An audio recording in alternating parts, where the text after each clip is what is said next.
The absolute biggest announcement that we've ever received on this game just happened within the last week, and that is that the global and Japan versions of this game will, for the first time in almost 9 years, completely sync up. Now, I'm sure you've heard about this, and if you haven't, yes, that's real, that's happening. That's not rumor. That was officially announced during the Worldwide Celebration live stream and on the Dokkan Now. So yes, this is happening, but so many questions about when it will happen, how it will happen, and what it means for both versions of the game. And I want to talk about that right here today. Now, the really cool aspect about this is we do have a bit of a reference point because One Piece Treasure Cruise, which is kind of like a sister game to Dokkan, it released around the same time. It also had a JP launch and later a global launch. Has actually done a sync before, so we actually can kind of reference back to that for a few things here. And I think even more importantly than that is that you guys hit that like button right now. Now, for starters, because I've seen a lot of people saying it's not possible to happen anytime soon. What are they going to do with all the characters that we're missing? And to everyone that keeps saying that, what do you mean by all the characters? Now, I know over the years, you've probably heard many people say this, many YouTubers, people on Reddit,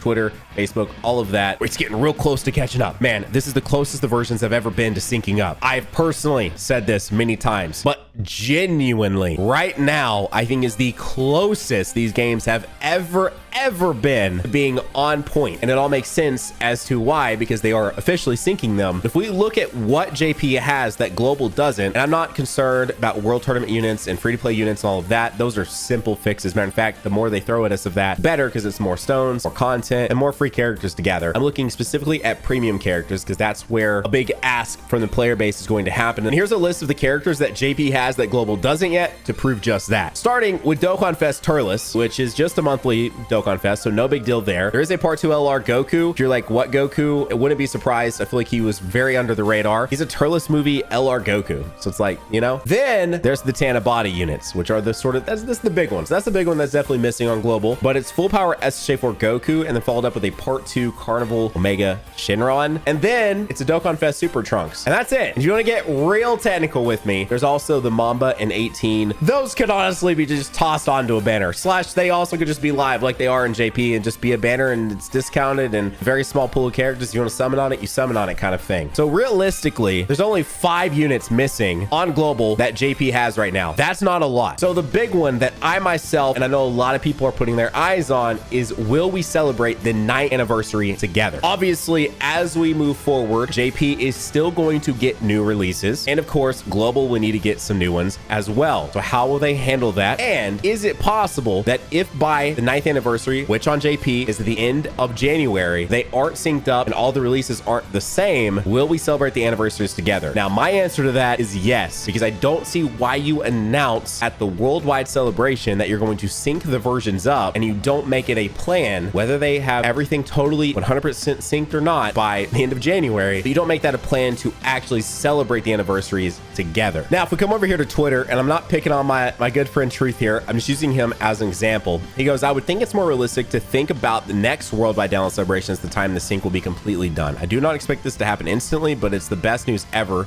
that we now know for sure they are working towards it. He isn't necessarily saying that we won't celebrate 9th anniversary together, but he is saying we may not see all the same unit on both versions at the same time until maybe this time next year, which I still disagree with a little bit, but he is quote retweeting, bro, I think expecting it to be for the 9th year is not realistic if they don't know when it will happen. I just hope they're going to do a good job of putting enough space between major releases. Again, when you look at what we're missing on Global versus JP, it's not even that many major releases. It's like 4 banners at most, because you could easily combine Goku and Turles together, and it's not a loss at all. We're going to talk more though about how I think they'll handle that in just a moment. Of which I respond, what's the point of announcing it now then and to not celebrate 9th Annie at the same time? Would just add one more thing to catch up on for Global. So what I mean there is, as we've now looked at what we are missing on Global to JP, let's look at the schedules. When you take a look at the big picture of all the big major celebrations of the year and you start really looking at everything that's been synced up, especially in the last 12 months, you start to realize, wait, there's already so much already in sync. Starting with the dual Dokkan Fest drop. It wasn't a dual Dokkan Fest. I mean, they were on the same banner, but the October Dokkan Festival Gamma 1 and Gamma 2, which released just within 8 days of each other. Again, I don't really know why those weren't on the same day, but we're counting that as the sort of starting point to having a lot of these at the exact same time. Don't get technical on me, okay? 8th anniversary on Dokkan JP was at the end of January. You don't get it until July. It's usually a month gap in terms of release, 8 days. That's essentially synced. Then you move up to the Heroes celebration exactly at the same time. Again, another thing that's completely synced. Then for the first time in the history of the game, because it was a superhero celebration, New Year's was completely synced up. So that was another thing they didn't have to catch up and do at a later time on global. Then as we move forward past that, Saiyan Day, which has been synced for years now. Then we move past that, Golden Week synced up, and now we're to worldwide. So when you look at every major release of the year, there's only 2 that aren't synced currently anyway, and that is JP's anniversary with Global's anniversary. Those have always been separate. And then that's Tanabata, which is the sort of like thank you celebration that Global does in, say, around November. Those are the only 2 big celebrations that aren't in sync and weren't in sync over the course of the last 12 months. That's not a lot. This is only needing them to sync up the anniversary, which then allows them to celebrate Tanabata at the same time. So if for some reason the 9th anniversary isn't synced at the same time on both versions, it is so pointless to me personally for them to have announced it worldwide and to not plan to have the anniversary synced, because it will only continue to push the schedules back and back and back. And if you don't celebrate them at the same time, which by the way, when you look at what typically releases at the end of January to the beginning of March on global, it's literally nothing. So there's no point, no reason for them to not sync them up and have both versions celebrating that then, because if you still have them separate, you're going to continue to push the schedule back, even if it's separated by even a month, which wouldn't work because then you'd be getting into Saiyan Day, which is a big deal on this game. The only next time to really celebrate it would be like maybe before Tanabata, but again, that would be squishing so many premium characters together. It just makes sense to me if you're trying to sync the schedules up that it has to happen at the same time. Otherwise, we're back here at Worldwide 2024 having this exact same discussion of when's the sync going to actually happen. As far as how they could handle all these characters, because obviously Dokkan is not going to slow down. I don't foresee JP taking even like a month of break so that global can catch up. They're going to continue to release stuff. My guess is this is going to be a little crazy. I think we're going to see them release stuff on global at the same time as JP. So as soon as Worldwide Celebration is done, we typically get another Dokkan Fest. I think we will see it, especially since last year the Gammas were essentially released at the same time. We're going to see the next Dokkan Fest host Worldwide Celebration on both versions. I really think that's how they will handle that. So if this actually happens and we actually have Dokkan festivals at the same time on JP and global post Worldwide Celebration, it would not surprise me at all. And then I think what's possible is at some point on global we get some sort of like mega catch-up banner with like maybe a step up, and they offer multiple Dokkan Fest at the same time. Now I do think that could be just like Trunks, Trillis, and possibly an offering with the LR Goku. I do still see them trying to fit the SSJ4 Goku and the Omega Shenron in somewhere else, because obviously he's a very hype unit, very good unit, Goku specifically. And so I see them wanting to still get him on his own standalone banner. But this is where I'm bringing in Toastie, who covers One Piece Treasure Cruise, actually responded to a few of my tweets. He actually tweeted this: for the Dokkan peeps, when One Piece Treasure Cruise merged timelines, they ended up dropping stuff quick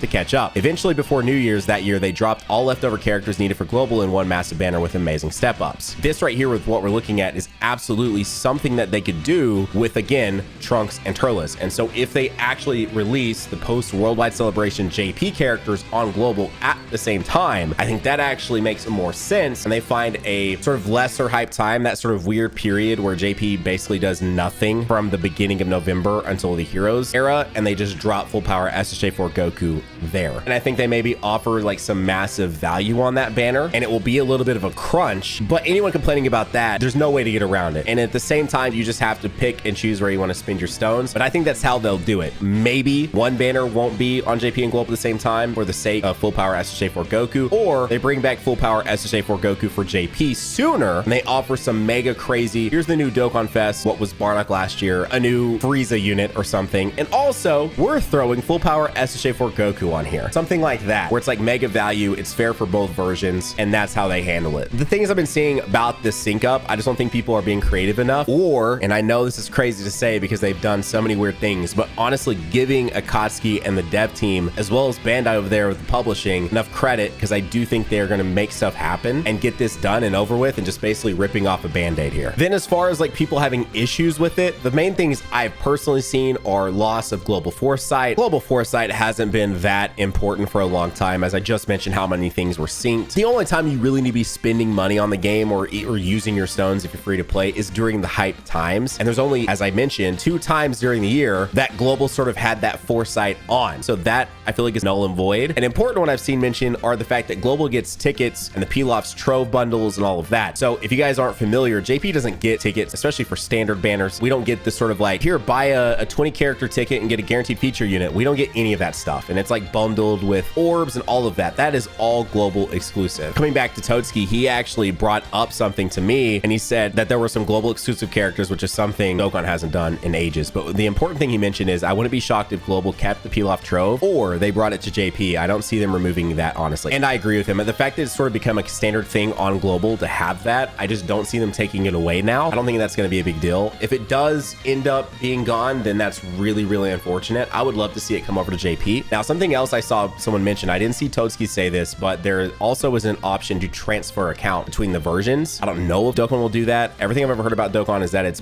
backend is incredibly archaic. And that's why, like, anytime we start theory crafting like co-op or multiplayer, people are like, yeah, that's not going to happen. For those that are able to do the private service stuff and see how the game runs and works and all of that, that's all I've ever heard. So with that in mind, I don't know if that'll be an option, but it would be really cool. I'm super attached to my global version. I'm super attached to JP, but it's no denying the fact that I have way more time and way more effort, more link levels, more stones spent, more everything, resources in general just spent on the JP side. A ton still on the global. Again, my global has quite a few link level 10 characters now too. Lots of rainbows, lots of characters, all of that. But it's definitely would be a very interesting idea if I could bring my JP account over to global, or because now JP is on the global sort of like store. They're two separate apps still, but you can still download the JP version. You don't have to go through anything special to get the JP version anymore of the game. It'd be really cool if they would offer like actual language packs inside JP too, because then I would have no reason to really switch or even to worry about anything. If I could just play JP with an English pack installed, that would be sick. Another one I saw is what will global do for anniversary if they're celebrating an anniversary with JP? And I don't think it's that big of a deal. First off, if there was nothing that was even time slotted in the normal global Annie, the other thing I've seen is people saying kind of the opposite, is that now they'll probably do the anniversary for JP and then a halfway anniversary when global's anniversary was. And anyone saying this stuff, again, if you're not familiar, which I don't blame you, not everyone is like super deep into these communities and knows all this stuff, but Tanabata is literally in the exact same time slot as the global anniversary. It starts a few days earlier because it does usually happen. The actual LR Dokkan Fest of Tanabata, and one of the only times they ever release during the year an LR DFE, starts on June 30th. But then the actual Tanabata banner, which includes the anniversary units on top of the brand new Tanabata LR Dokkan Festival, starts on basically the same day as the global anniversary. So my guess, again, why I'm so adamant that I think that we'll celebrate 9th anniversary on all versions together is because you'll then want to have that time slot when typically global Annie is, to make sure that Tanabata is celebrated at the same time with both versions too. So anyone worried about not having like a global Annie still, Tanabata will essentially step up and be that for both versions. I also saw this sort of weird prediction that when they announced they have the game planned out until at least the 10th anniversary, and this was like a year ago. A lot of people think that the 10th anniversary is the end point for when they'll have the versions synced, and that's why they said that. I don't think that's the case at all. Again, I think a lot of people are putting too much weight on 2 random monthly DFEs and 1 final LR DFE, and they can throw the LRs pretty much anywhere. I feel like I think you're putting too much weight on that. That's really not that many releases. At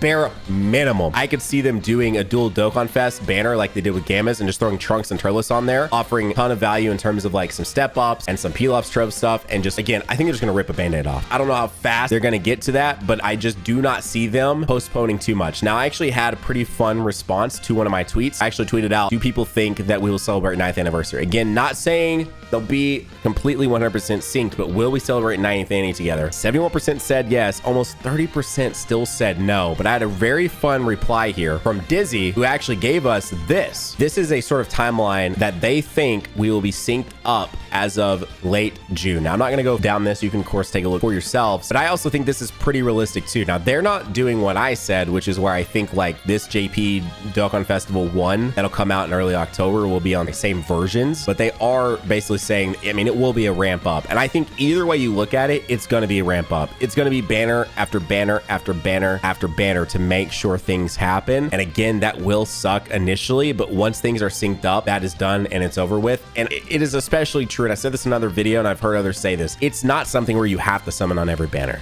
Like, you really don't have to. And in most cases, you really shouldn't. Outside of these big celebrations with Worldwide, Anniversary, and Tanabata, the other banners are pretty low value in terms of stone usage. And so unless it's someone you just really want, you're a massive fan of Turles, you skip Turles. It's an easy skip. You especially skip that LR Goku, stuff like that, you know? So those are like really easy skips. Those are banners you just pretend like they don't even exist in the game anyway. So I kind of think this actually might be the case. And this is also really good idea for the fact that in October, they get rid of 3 of the units immediately. And right here before Dragon Ball Heroes, literally they're completely caught up minus the new 3 units that they've released. And it's this incredible catch up of trading off from being 5 units behind to only being 3 units behind in the span of almost no time post Worldwide Celebration. I also could see this from Dizzy absolutely being a way they handle this and not being a bad idea at all. So when do you think they're going to go ahead and get these synced up? Do you think we will celebrate 9th anniversary together? And more importantly, I hope you liked this video and you subscribe to be here for all the fun content we still have planned during Worldwide and everything else. But in the meantime, you click on another Dokkan video